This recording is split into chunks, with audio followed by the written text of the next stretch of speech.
السلام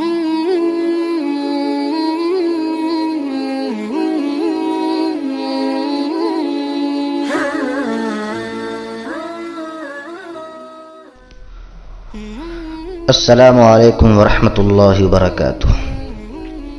الحمد للہ وکفی وسلام علی عبادہ الذین اصطفی، اما بعد۔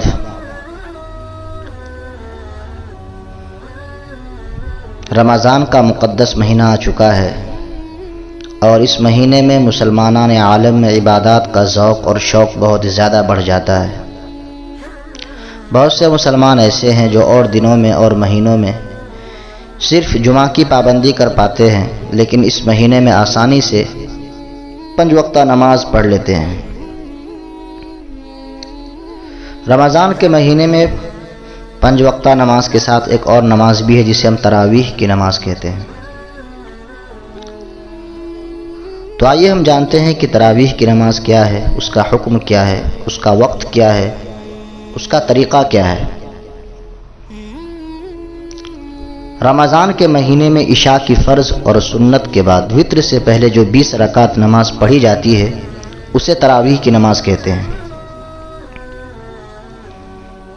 رمضان میں نماز وتر تراویح کے بعد پڑھنا بہتر ہے، لیکن اگر کوئی نماز وتر تراویح سے پہلے پڑھ لے تب بھی درست ہے۔ تراویح کا حکم: ہر بالغ مرد اور عورت پر تراویح کا پڑھنا سنت موقدہ ہے۔ بغیر کسی مجبوری اور بغیر کسی عذر کے چھوڑنے والا گناہگار ہوگا۔ البتہ مسجد میں جماعت سے پڑھنا سنت کفایہ ہے۔ اگر محلے کی مسجد میں تراویح کی جماعت نہ ہو تو سارے محلے والے گناہگار ہوں گے۔ یہ بات بھی قابل لحاظ رہے کہ بہت سے عورتوں کا خیال ہے کہ تراویح کی نماز صرف مردوں کے لیے ہی ہے۔ حالانکہ یہ خیال بالکل غلط ہے۔ جس طریقے سے تراویح کی نماز مردوں کے لیے سنت موقدہ کی حیثیت رکھتی ہے، اسی طرح عورتوں کے لیے بھی سنت موقدہ ہے۔ لہٰذا عورتوں کو بھی چاہیے کہ تراویح کی نماز کا اہتمام کرے۔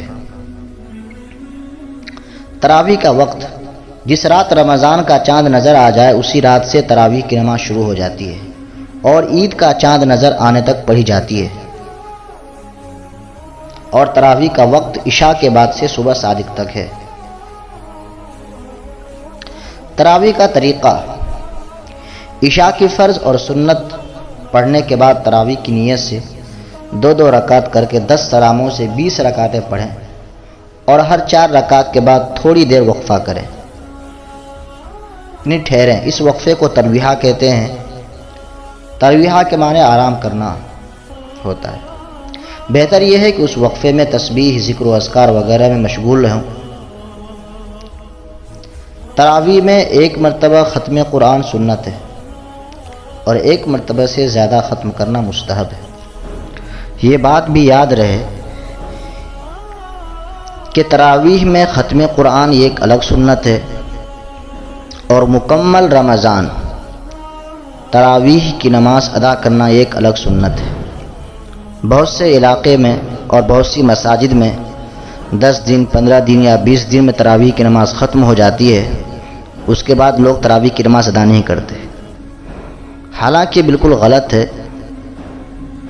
اگرچہ آپ نے ایک سنت کا اہتمام فرمایا لیکن آپ دوسری سنت سے محروم ہو گئے، کیونکہ مکمل رمضان تراویح کی نماز ادا کرنا یہ ایک الگ سنت ہے۔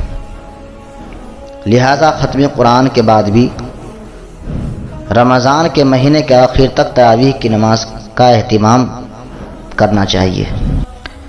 ہر دور کے مسلمان تراویح کا اہتمام کرتے رہے ہیں، اس لیے ہمیں بھی اسے خوب اہتمام سے ادا کرنا چاہیے۔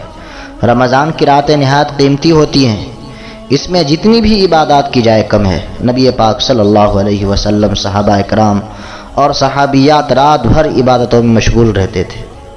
ہم اگر تراویح کی 20 رکعت میں بھی سستی برتے تو ہم سے زیادہ محروم کون ہو سکتا ہے؟ آج معمولی بہانے بنا کر رمضان کے مہینے میں بھی ہم اللہ تبارک و تعالیٰ کی رحمت سے محروم ہیں۔ اللہ تعالیٰ ہم سب کو رمضان کی مبارک راتوں میں عبادات کا ذوق اور شوق نصیب فرمائے۔